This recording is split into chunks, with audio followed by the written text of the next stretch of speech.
Samantala, dakuan naman natin ang mga balita mula sa probinsya. Balita mula sa Bataan. Bahay ng DSWD head sa Morong Bataan ni Raid. Mga pakete ng shabu natagpuan. Narito ay babalita sa atin ni RH37, Danny Cumila. Arestado ang head ng DSWD ng Morong Bataan na kasamang inaresto ang kalibing partner nito matapos masamsaman sila sa kanilang bahay ng maraming sachet ng shabu, paraphernalia at isang baril sa barangay Sabang Morong Bataan kagabi.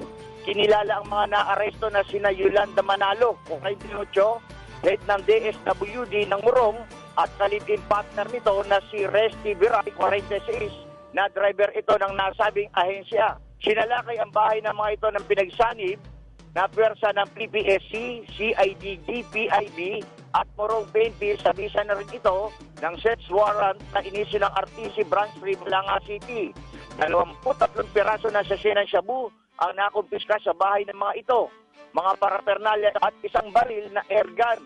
Nabatid bago isinagawa ang pagsalakay, isang bypass ang ikinasa at nakabili naman dito kay Bray ng droga. Bago pa sinalakay ang tahanan ng mga ito. Todo tanggi naman ang mga naaresto na kanila ang nasabing droga. Yan ang DCRH News, Danny Cumilang RH37 naglilingkod sa pagbabalita. I-like po ang page ng DZRH News Television para updated at i-share ang trending news na balitang ito para mas marami ang makabalita. At mag-comment para alam namin ang opinion mo.